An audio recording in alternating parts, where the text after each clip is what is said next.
Ainda tem mais uma aula. Agora é a aula de vassouras. De que, Lilian? Mosquito? Não tem mosquito nenhum, gente. Afonso, eu fui andar com o tufão, Afonso. Você sabe como é que eu fico quando eu ando com tufão? Esse calor sem vento, tá mosquito aqui, ó. Mordeu na perna, me mordeu do lado de cá, me mordeu no braço. Eu posso pegar dentro.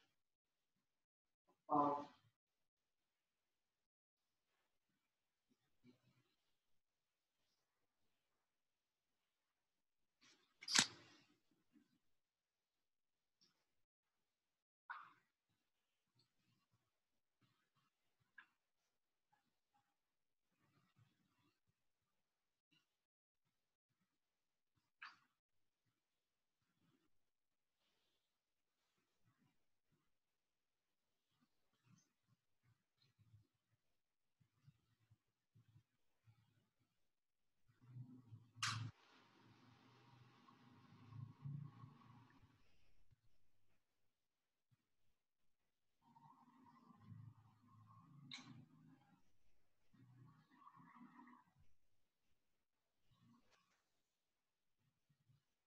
O Davi saiu, Lilian? Não, não. Não falei nem com Débora. Débora foi embora, né? E o negócio de Afonsinho, resolveu? O chip chegou lá. Hã? O chip chegou lá, Afonso. Ah, é? Eu peguei o Uber de entrega, mandei buscar e eu falei. Você resolveu? Uber. Existe isso, né?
Tudo bem, professor?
Boa noite, professor.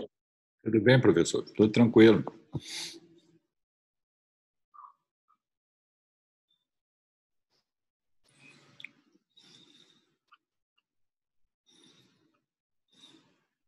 Você mora em Vassouras, o Bérico, Beto? Hein?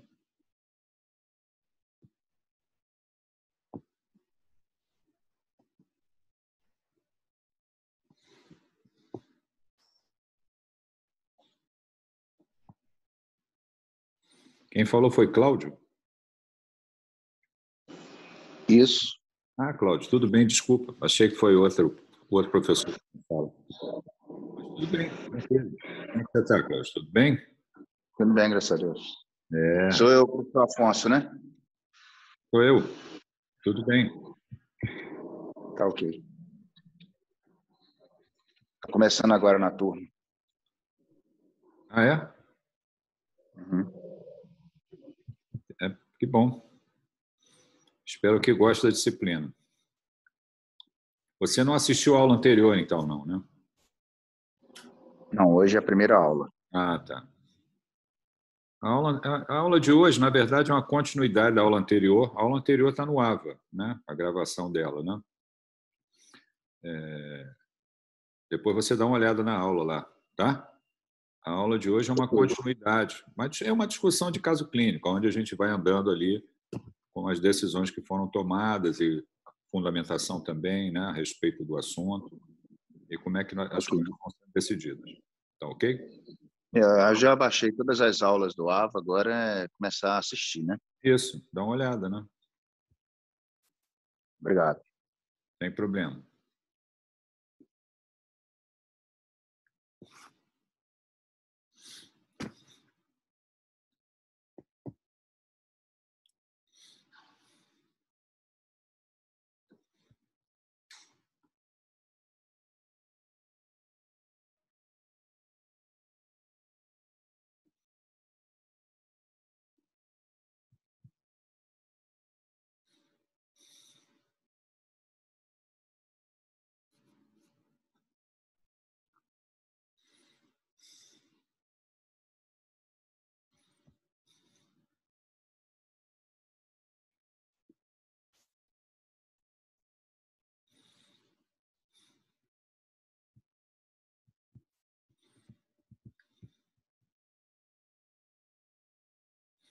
Bom, vamos começar.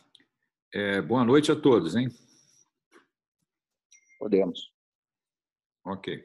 Boa noite a todos. Conforme o planejado, hoje nós vamos dar continuidade à discussão do caso que foi apresentado na outra aula, abordando alguns pontos que não foram, digamos assim, enfatizados na aula anterior, né? Na verdade, é um caso clínico e nós vamos dar continuidade à discussão, tá?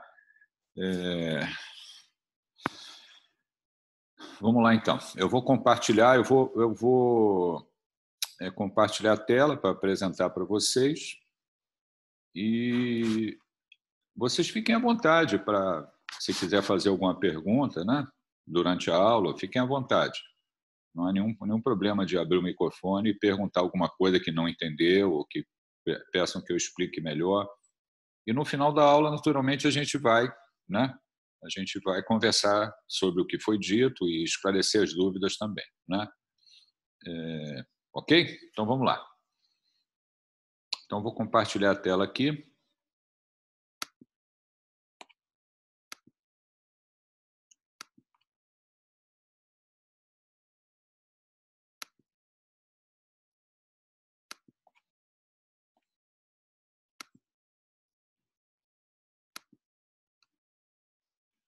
Vocês estão vendo o slide? Sim. Ok. Bom, esse caso foi lido na aula anterior. É um caso de um paciente atendido, né, no hospital com uma lesão cutânea que havia evoluído com infecção, com necrose, o histórico de diabetes, fazendo tratamento. Na aula passada, a gente conversou a respeito a importância do diabetes, a prevalência do diabetes, o diagnóstico de diabetes, o tipo de diabetes e as drogas utilizadas, o racional para prescrição de drogas para pacientes com diabetes. Demos muita importância ao diabetes tipo 2, que é o mais comum. É exatamente o caso do paciente, né?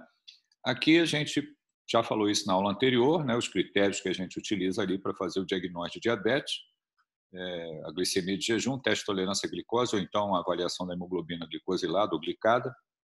O nosso paciente, ele já tem o diagnóstico de diabetes, né? E hoje a gente vai dar mais importância, falar um pouquinho sobre as complicações, como está sinalizado ali, relacionadas ao diabetes, né?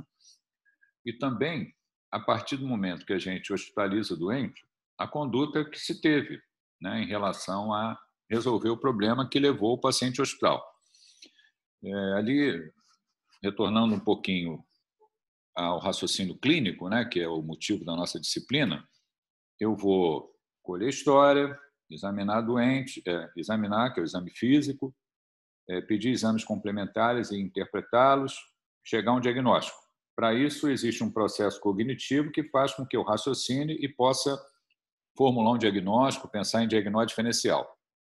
A partir do momento que esse diagnóstico é feito, e vejam aí que o diagnóstico já existe, o que tá levando o doente para o hospital é uma complicação da doença, ou seja, a necessidade de se fazer outros diagnósticos para poder tratar o paciente. A partir do momento que eu elaboro o diagnóstico, ou diagnósticos, eu vou decidir as intervenções terapêuticas. Esse processo de decidir as intervenções terapêuticas, dentro aí do raciocínio clínico, ele é muito importante, porque eu vou ter que estabelecer prioridades, eu vou ter que decidir intervenções, eu vou ter que rever a conduta que eu tomei em relação ao caso, eu vou ter que julgar se tem necessidade de procedimentos adicionais, se eu preciso de mais médicos, que seriam os médicos especialistas, para poder vir dar um parecer e tomar decisões em relação ao caso. Quer dizer, o fato de eu fazer o diagnóstico, o problema não acabou, ele apenas começou.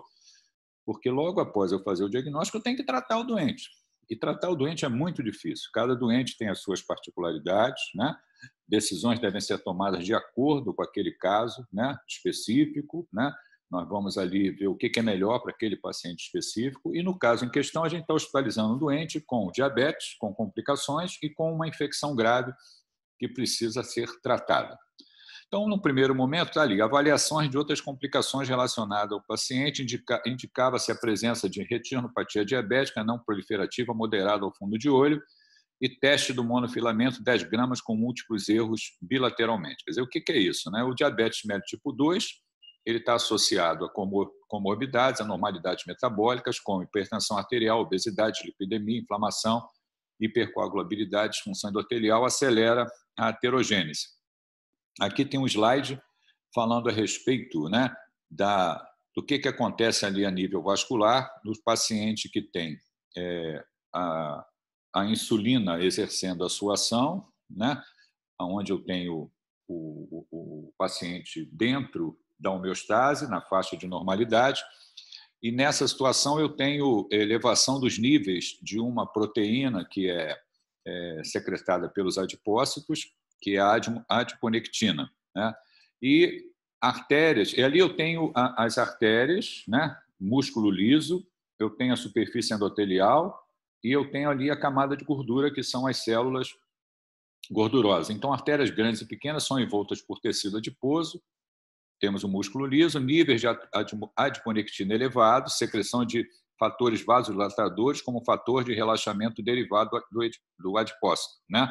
E nós temos ali células adiposas perivasculares que secretam fatores regenerativos como fator de crescimento do hepatócito e modulam o nível de fatores pró-inflamatórios como IL-6, fator de necrose tumoral e fator de atração de monócitos. E aquela sigla ali, VSMC, é célula de músculo liso da parede vascular. Ok? Então, isso é a situação normal. Quando eu tenho a resistência insulínica, que ocorre nos pacientes com diabetes tipo 2, obeso, a gente já conversou sobre isso em outro momento, né? Existe ali na patogenia, você tem a resistência insulínica, causando a hiperglicemia, e você também tem a diminuição da secreção pancreática de insulina ao longo do tempo, né, pelas células beta, fazendo com que ocorra déficit de insulina e a resistência insulínica, determinando a hiperglicemia, o quadro de diabetes tipo 2 manifesto e todas as complicações. Nesse contexto, você tem ao contrário, né? Essas células adiposas, elas aumentam de tamanho, como está colocado ali, e você tem níveis reduzidos de fatores regenerativos, que foram citados, e aumentam os níveis de fatores pró-inflamatórios, como fator de necrose tumoral e interleucina 6. Esses fatores inflamatórios inibem a via, né, de intracelular, fosfatidil-inositol, né, quinase 3, que faz a transdução da insulina, aumentando, né, a permeabilidade endotelial e aumentando a resistência insulínica. Isso faz com que ocorra elevação dos níveis de glicemia. O endotélio ativado expressa fatores de adesão que atraem leucócitos e ativam plaquetas, levando ao aumento da permeabilidade do endotélio e potencialmente o desenvolvimento de aterosclerose. Quer dizer, você tem alteração em estruturas que levam a resistência insulínica, alterações da permeabilidade, um espessamento da camada ali do músculo liso, acelerando a aterogênese. Então, isso ocorre a nível vascular, né? A morbidade relacionada ao diabetes tipo 2 é uma consequência de dois fatores, ou dois fatos. Doença macrovascular, representada pelas placas de aterosclerose, e a doença microvascular, onde você tem anormalidades ali a nível tecidual, na microcirculação, caracterizadas pela retinopatia, nefropatia e neuropatia. O nosso paciente apresenta essas anormalidades, né? O diabetes médio tipo 2 é uma causa importante de morte por doença cardiovascular, e aí entramos na retinopatia diabética, que é a principal causa de cegueira nos Estados Unidos e também muito importante no Brasil. Aqui um slide mostrando que a retinopatia muitas vezes precede o diagnóstico de diabetes tipo 2, né? Então, eu posso encontrar no fundo de olho a normalidade sugestiva de retinopatia diabética e o doente ainda não manifestou o diagnóstico de diabetes tipo 2. Aqui também a incidência da retinopatia ao longo do tempo, no doente dependente de insulina e do paciente que não faz uso de insulina, mostrando que existe uma curva de progressão da chance de retinopatia diabética. Aqui falando, importante, né, que os doentes devem ser examinados ou avaliados quanto à possibilidade de retinopatia diabética, deve fazer o exame de fundo de olho pelo colega da oftalmologia, anualmente, como está colocado ali, né? Aqui, os tipos de retinopatia diabética que podem estar presentes, a não proliferativa, a proliferativa, e aqui, do nosso caso clínico em questão, mostrando o aparecimento na fundoscopia, com hemorragias, com exudatos, como está descrito lá no nosso caso clínico. O que está descrito também quer dizer, já vamos chegar lá, mas a outra anormalidade microvascular é a nefropatia diabética, que pode se apresentar por uma expressão aumentada de albumina, que a gente chama de microalbuminúria, principal causa de doença renal crônica também nos Estados Unidos, quer dizer, diabetes, complicação, nefropatia diabética, causa de doença renal crônica, né? Muitas vezes o uso ali de inibidores da enzima de conversão do angiotensinogênio e também de angiotensina para angiotensinogênio e também de bloqueador de receptores do angiotensinogênio, você minimiza ou adia a progressão da doença renal crônica no paciente diabético. aqui mostrando um slide que o captopril, que é um inibidor da enzima de conversão, adia a progressão da doença renal crônica em paciente diabético, da nefropatia diabética. Doença vascular periférica e neuropatia no paciente com diabetes tipo 2. Né? Podemos ter os dois problemas, e o nosso paciente tinha essas duas condições, tanto a doença vascular periférica quanto a neuropatia. Principal causa de amputação não traumática, quer dizer, complica e a necessidade de amputação. A neuropatia diabética, ela pode ocorrer, é uma manifestação de doença microvascular. Você tem causas que podem ser colocadas ali para gênese da neuropatia diabética, isso ainda existe uma controvérsia em relação a isso. Nós devemos avaliar os pés do paciente diabético em toda consulta médica para ver se temos lesões, para ver se temos sinais sugestivos de neuropatia, e aí isso deve ser feito em toda a consulta, né, que nós avaliamos, essa avaliação dos pés dos pacientes diabéticos, e o que foi feito no paciente está aqui, é o teste monofilamento, quer dizer, você faz pressões em áreas ali dos pés e observa se o paciente percebe essas pressões com monofilamento. Se você não tem a sensação de pressão, significa que existe a neuropatia. Por isso é que, no nosso caso, foi feito o teste monofilamento e encontrado dado sugestivo de neuropatia. Qual a importância disso? Se a gente se reportar ao caso, o paciente que tem neuropatia diabética, ele não percebe ou ele não tem dor quando tem uma ferida, uma solução de continuidade. Quer dizer, ele faz uma lesão, por exemplo, por trauma, por pressão, ele não tem dor ou não se protege, e essa lesão, que ele não percebe que não tem dor, ela progride, ela se torna mais extensa, ocorre a infecção, e a extensão desse problema faz com que o doente possa chegar àquele ponto que foi mostrado ali no nosso caso clínico, de uma área extensa de celulite, de necrose com exposição de tendão, já vou mostrar a figura mais adiante. Então, a gente deve ter muito cuidado quando a gente está avaliando o pé do paciente diabético, e medidas preventivas devem ser tomadas em relação aos pés dos pacientes diabéticos. Isso inclui cuidados para evitar lesões. O calçado deve ser um calçado confortável, que não faça pressão. Essa pressão pode levar a uma solução de continuidade, e o paciente não percebe isso, que ele não percebe a dor. Então, ele vai fazer essa lesão, a lesão vai progredir, vai infectar e vai tomar uma dimensão muito maior, e medidas preventivas devem ser tomadas. Então, o cuidado com o pé diabético é muito importante. Aqui, mostrando que o controle da glicemia, ela previne a neuropatia diabética. Então, uma coisa tem relação com a outra. Quer dizer, se eu trato o doente, ele controla melhor a glicemia, a hemoglobina glicosilada, eu estou ali minimizando os efeitos da doença microvascular. A nossa lesão, ou o paciente diabético que faz uma lesão de pele, pode ter uma lesão que progrediu, extensa. Isso significa ter cuidados específicos, né? Pode haver necessidade de desbridamento dessa lesão. Isso normalmente é feito por um colega que atua na área, por exemplo, pode ser um colega da cirurgia vascular. Então, você tem a lesão, você faz os cuidados dessa lesão, pode ser feito por médico, como eu já citei, da cirurgia vascular, pode ser feito também por enfermeiras que têm habilidade ou treinamento para fazer esse tipo de curativo, esse tipo de desbridamento dessa lesão.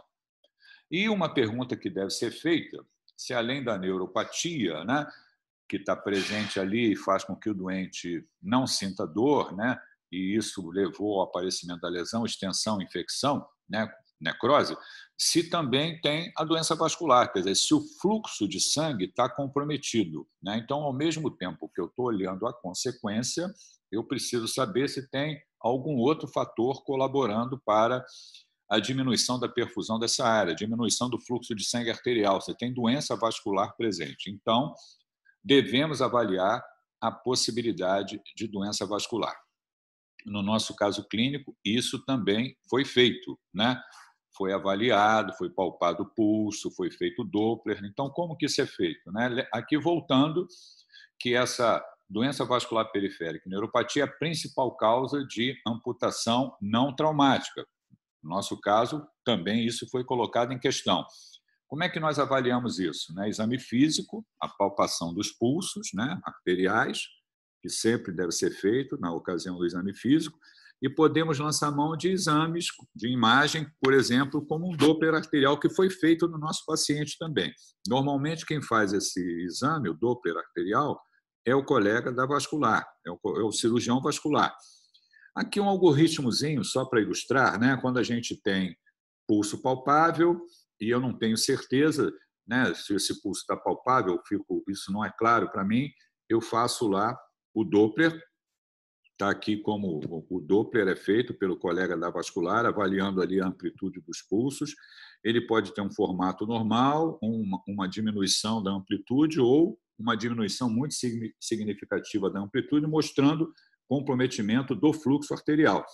Na medida em que existem anormalidades no Doppler, isso significa comprometimento do fluxo de sangue, comprometimento do fluxo arterial.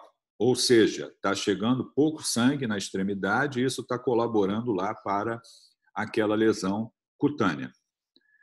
Eu posso, isso se é clinicamente significante, essa doença arterial, naturalmente eu vou ter que tratar a infecção, fazer desbrindamento e enviar o paciente para cuidados lá, para dar continuidade aos cuidados com o colega da cirurgia vascular. Foi o que foi feito no nosso caso, ele foi visto pelo cirurgião, foi feito o Doppler, Por outro lado, aqui dentro ainda do algoritmo, se não tem sinais de obstrução, mas tem infecção, tem osteomielite, que é o caso do nosso paciente também, se faz o desbridamento, se usa antibióticos, se obtém cultura e observamos ali a evolução para melhora ou para piora e tomamos as decisões que devem ser tomadas em relação ao cuidado dessa ferida.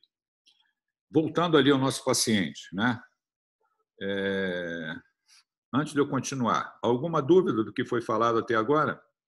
Alguma pergunta?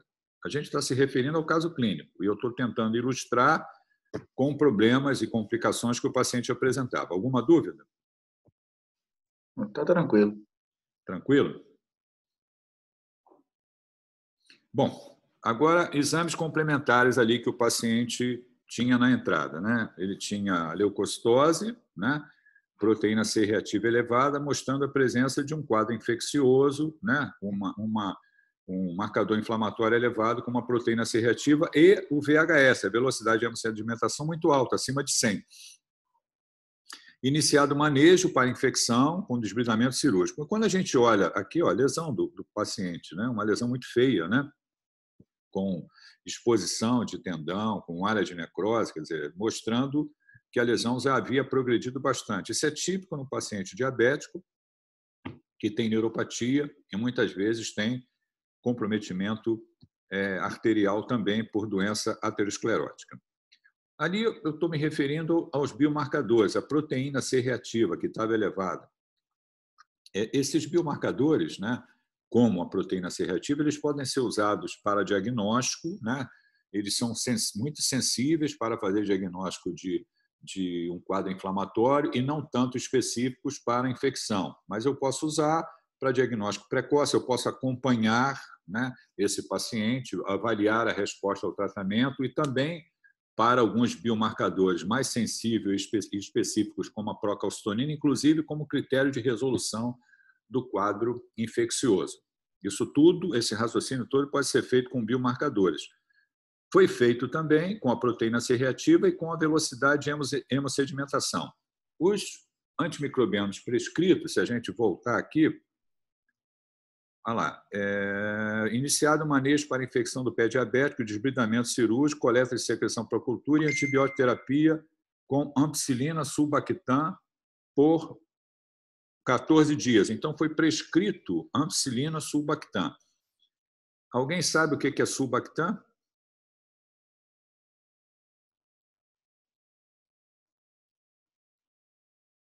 Hein?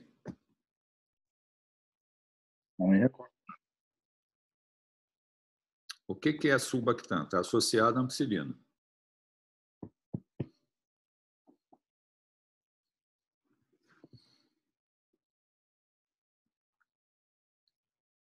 Alguém sabe? Ou por que que é associado, nesse caso, à ampicilina? Está junto ali com a ampicilina?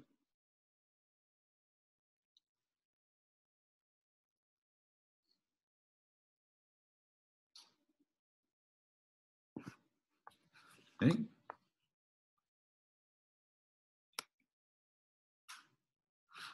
Vou interromper só para a gente conversar mais um pouquinho. Eu fiz uma pergunta e eu quero que vocês participem. A gente tem 16 pessoas na sala. Eu não me recordo, né? Eu Oi? não me recordo da associação. O sulbactam é um inibidor da beta-lactamase, associado à ampicilina, que é um beta-lactâmico.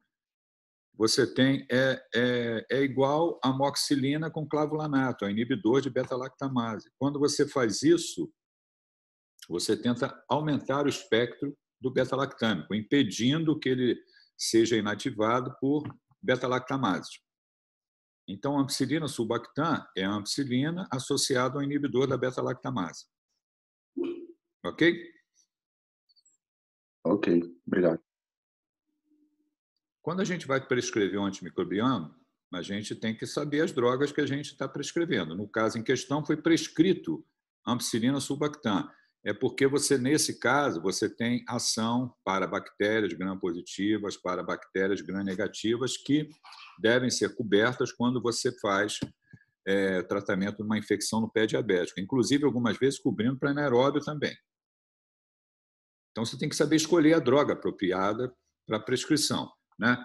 Então, essa associação passa a ser de amplo espectro, então. Isso. Vou voltar aqui o compartilhamento, que eu parei ali naquele slide. Então, vamos lá. Aonde que a gente vai atrás dessa informação? Naturalmente, estudando, lógico, né? Para poder decidir. Mas, veja bem, eu estou aqui, né? Eu voltei aqui, mostrei, uso de biomarcadores, está ali, ó. Agentes orais para tratamento empírico de infecções em pé diabéticos leve a moderado. Não é o caso do paciente. Agentes parenterais para tratamento empírico de infecções em pé diabético severa, moderada a severa. Está ali, ó, ampicilina sulbactam. Está lá como uma das opções. Ok? Então, tem o beta-lactâmico com inibidores da beta-lactamase. Então, a conduta tomada foi uma conduta correta de prescrição. Foi colhido cultura, feito desbridamento, feito curativo e iniciado antibiótico. Até aí tudo certo. Só que o doente, alguma pergunta? Então, vejam só. O médico fez o diagnóstico e decidiu tratar. E a opção que ele fez foi uma opção correta. Alguma dúvida? Não, estou entendendo. Está entendendo? É difícil, né? A decisão do médico. Ele hospitalizou o paciente e ele tomou providências. Isso inclui fazer uma prescrição. Se o doente tem uma infecção, ele está prescrevendo um antimicrobiano. Ele está escolhendo o antimicrobiano de forma racional, de acordo com o tipo de infecção que o paciente está apresentando. Qual é a gravidade da infecção, qual é o foco da infecção, quais são os micro-organismos mais prováveis que estão causando essa infecção e escolhendo o antimicrobiano. Isso tudo faz parte do atendimento médico ali, quando ele botou o doente para dentro do hospital e está prescrevendo. Faz parte, então, do protocolo mais correto para atenção ao paciente com esse problema, né? Sim, sim. As infecções que você vê comumente, vocês vão ver que, na medida em que vocês estão sempre vendo doentes, né?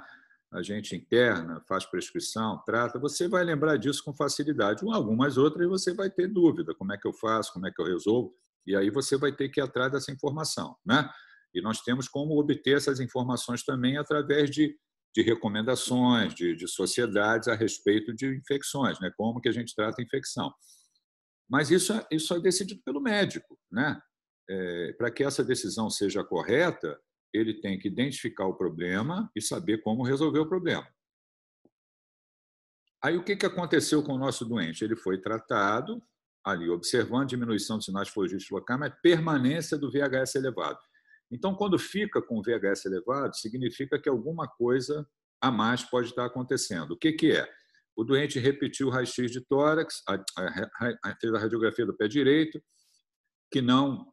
Os colegas acharam que havia osteomielite, aí mandaram fazer a ressonância. A ressonância mostrou, né, a dúvida de se havia osteomielite ou não, e a imagem na osteomielite, ele fez a ressonância confirmando o diagnóstico de osteomielite. Quer dizer, não havia apenas infecção de tecido mole, havia também infecção óssea. Qual é a implicação disso quando eu estou diante de uma infecção que se estendeu para osso? O tempo de tratamento é maior, deve ser por 4 a 6 semanas, como está colocado ali. Realizou-se novo desbridamento cirúrgico, depois da ressonância, e estendendo-se a antibioterapia por 6 semanas. E a cultura evidenciou Escherichia coli sensível à ampicilina, quer dizer, o antibiótico não estava errado. O que havia era osteomielite e devia ser prolongado o curso da antibioterapia. Então, vou interromper aqui para falar com vocês novamente. Entenderam o raciocínio que o médico está tomando? Apareceu uma informação. O que chamou a atenção dele? Eu estou tratando, melhorou ali, aparentemente, mas o VHS continua muito alto. Então, tem alguma coisa que não está legal. Então, essa infecção óssea, ela foi... É a extensão daquela porta de entrada ali. Ela foi uma extensão da infecção de pele mucosa ou não. Ela já foi oriunda da diabetes? Não, a infecção ela surgiu por causa de uma solução de continuidade no pé do paciente com a neuropatia e ela se estendeu. Então, foi extensa a situação óssea, né?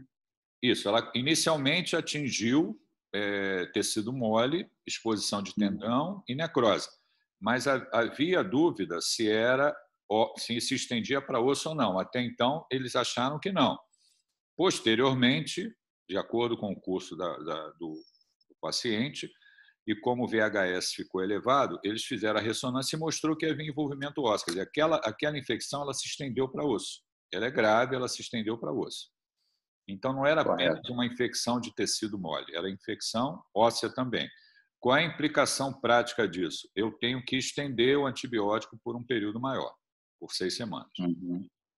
Entenderam? Independente de ser tecido mole, conforme o senhor está bem colocando, ou ser tecido ósseo, se mantém, então, a mesma medicação? O mesmo antibiótico? Sim. Sim, porque a cultura cresceu um germe, um micro-organismo sensível que estava prescrito também. Correto. Certo? Mas, certo. Bom, até aí a conduta ela está correta, né? Não tem nada criticável ali. Mas o que aconteceu com o doente? Eu posso fazer tudo certo. A medicina é problema, porque às vezes eu posso fazer tudo certo e o doente evolui mal, né?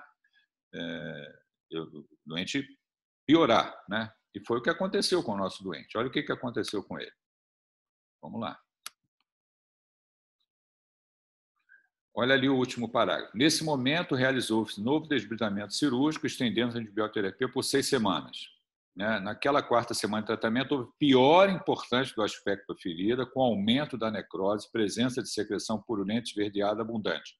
Optada por novo desbridamento cirúrgico, onde foi constatado lojas abaixo da musculatura, quer dizer, piorou a infecção. Solicitado Doppler do membro que não constatou fluxo em artéria pediose e diminuição significativa da artéria tibial posterior, ou seja, além da neuropatia, ele tinha também doença vascular, causando obstrução do fluxo de sangue, fluxo arterial. Ok? Nesse momento, a equipe cirúrgica indicou amputação. Ali.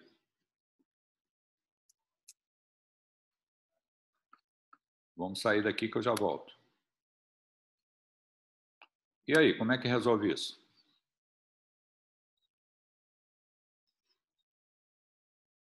Olha o problema. Então, essa amputação, então, ela foi no caráter preventivo para não espalhar essa infecção para outras partes do corpo, né? Preventivo, não. Não é, tem que ser. resolutivo, porque senão o doente, eu perco o doente. Se eu não fizer isso, o doente morre.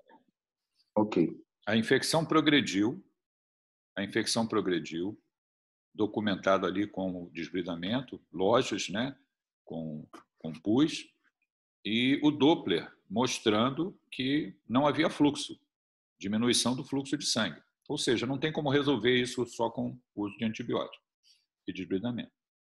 Aí foi orientado, foi discutido, foi indicado fazer amputação.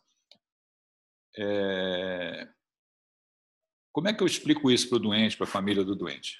Como é que eu resolvo isso? Alguém poderia falar aí? Digamos que eu seja o paciente, você vai falar para mim que tem que amputar minha perna. Como é que você vai me convencer?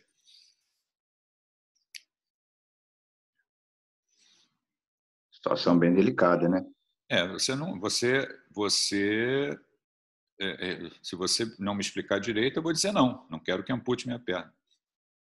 Não quero de jeito nenhum, quero que o senhor continue tratando aí, fazendo curativo, usando antibiótico. E aí? Como é que se faz isso? O doente tem o direito de dizer não? Tem. Tem. A família que está junto ali também tem o direito de dizer não? Tem. Tem. Baseado em quê? Desde que seja explicado de forma clara e, vamos dizer assim, com fundamento bem claro para a família, eu acho que pode haver um convencimento em cima disso, até porque os efeitos secundários disso aí pode levar até a morte, né? Pode ser letal. Como é que você falaria, Cláudio? É Cláudio que está falando? Isso. Como é que você falaria para mim que tem que amputar minha perna, Cláudio? E aí é complicado, né? Não é fácil, não. Você está Complicado. aprendendo. É Você bem ainda está no difícil. curso, no início do curso, mas vamos lá. Você tem que explicar para a família que aquele procedimento deve ser feito, porque se não for feito, o doente vai morrer. Por isso, o procedimento deve ser feito. Ok? Tentando convencer o paciente e a família do paciente que o procedimento deve ser feito. Caso haja concordância, o paciente ou a família do paciente tem que assinar um termo de responsabilidade autorizando a amputação. Só depois disso é que é feita a amputação. Então, eu tenho que identificar o problema, que eu não tenho outra solução a não ser amputar, para salvar o doente. Eu tenho que conversar com o doente, com a família do doente, e eles têm que assinar um termo para que a amputação seja feita. Tudo isso quem resolve é o médico. Aí o doente tem direito de dizer não? Tem direito de dizer não. A família tem direito de dizer não? Tem direito de dizer não. Baseado em quê? Aí você tem que se reportar aos princípios da bioética. São 4 princípios da bioética. Tem um princípio que se chama beneficência.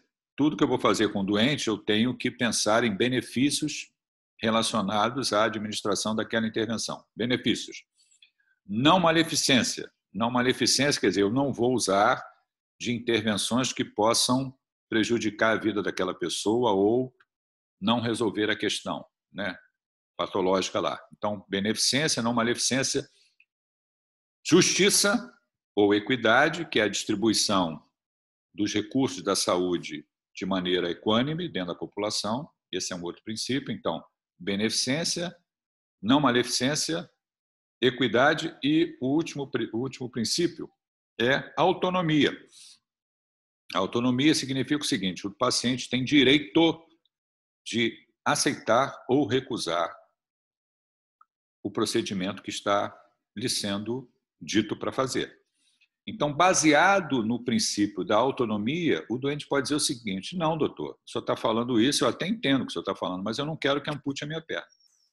Não quero que ampute, não vai amputar. E o médico não vai amputar. Ok? Então, dentro do princípio da autonomia, o doente ou a família do doente, se ele não consegue resolver, pode dizer o seguinte: eu não quero que faça isso. O que aconteceu com o nosso doente? Vamos lá. O que aconteceu?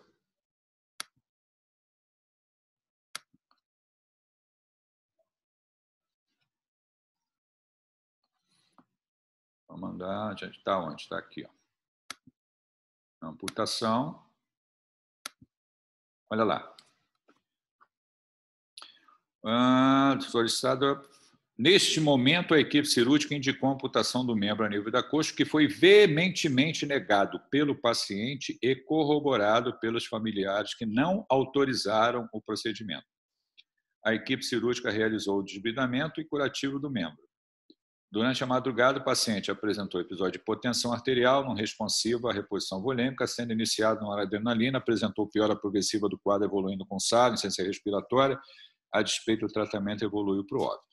Ou seja, não autorizou o amputamento, a amputação, a doença progrediu, a infecção grave, né, a sepse, o choque séptico, insuficiência respiratória e o doente morreu.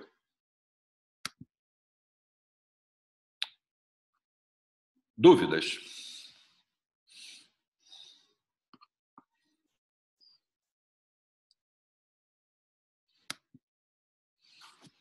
Não, professor. Obrigada pela aula. Oi? Obrigada pela aula. Calma, Carolina, não terminei ainda não. Você não tem dúvida nenhuma? Você está vendo como é difícil tomar decisões para tratar um doente? A implicação que isso tem?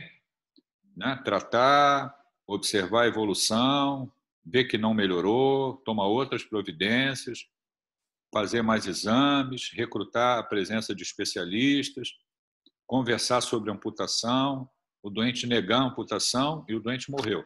Quer dizer, o final dessa história, desse caso clínico, é ruim, né? O doente morreu. O doente morreu. Nem todo mundo que a gente vai tratar vai ficar vivo. Tem pessoas que vão morrer. Então, a gente tem que... A atividade do médico, o profissional do médico, as decisões tomadas a partir do momento do diagnóstico que eu vou tratar, exigem uma responsabilidade muito grande. Eu preciso acompanhar, eu preciso decidir, eu preciso interferir, eu preciso pedir opiniões, eu preciso mudar a conduta, eu preciso rever a conduta, eu preciso indicar cirurgia, eu preciso de fazer uma opção de coisa.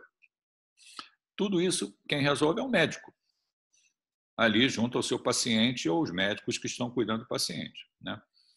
Algumas vezes dá certo, outras vezes não, né? Alguma pergunta a respeito da conduta? Nesse caso especificamente não deu certo, né? Não deu porque a infecção era grave, o doente tinha necessidade de amputação, que não houve colaboração nem dele nem da família. E a família, baseando-se no princípio da bioética de autonomia, resolveu não autorizar. E aí não pode ser feita amputação. As outras medidas foram mantidas, mas isso não era suficiente para resolver a questão, o doente evoluiu para o óbito. Profissionalmente, isso é uma questão muito complicada, né? Sim, do médico. Sim. Porque atrapalha até o seu desenvolvimento profissional, porque começa, né, ter essas arestas para poder desenvolver um bom tratamento, né? Não, é Cláudio que está falando? Cláudio, isso. Cláudio, veja bem, é complicado, né? Mas o médico, ele não cometeu erro. Ele detectou o problema, ele conversou com a família, explicou tudo e o paciente e a família se recusaram a permitir a amputação.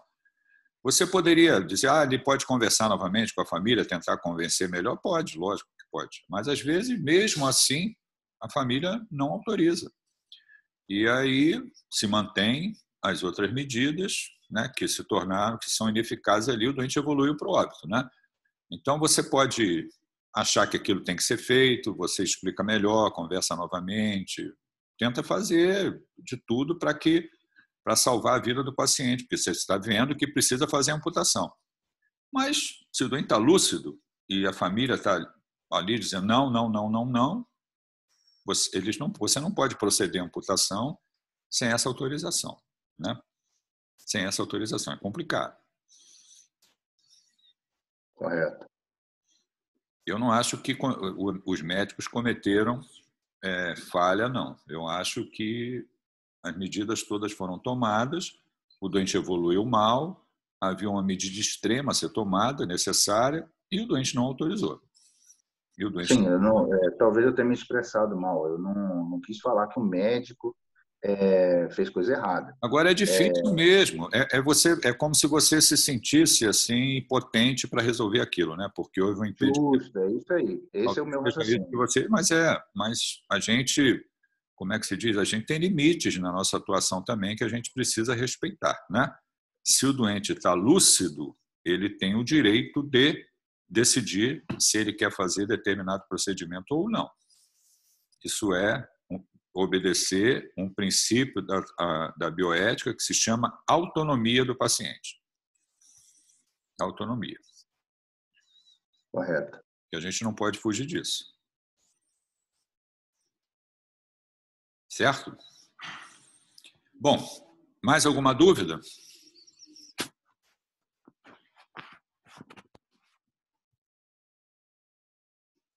Hein?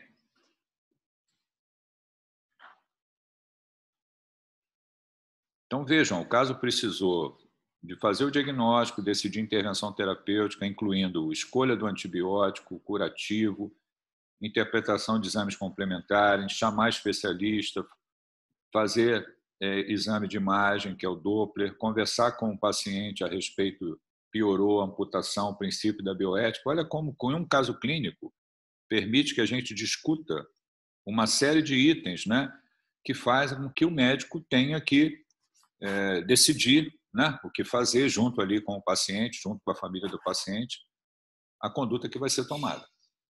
Né?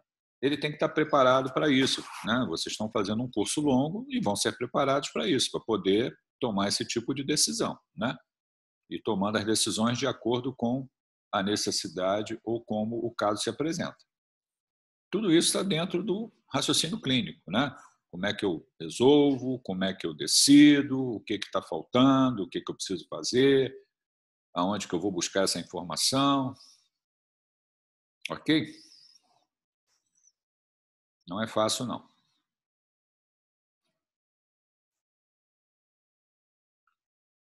Alguma dúvida adicional? Alguma coisa a mais? Se não tiver, vocês, por favor, botem presença ali e podem sair da sala, tá bom? A aula vai ser gravada e eu vou botar no ar, tá? Um abraço para vocês aí, continue se protegendo, tá bom? Ok, obrigado, professor, pelas dicas. Um abraço aí para vocês, tá? Até a próxima.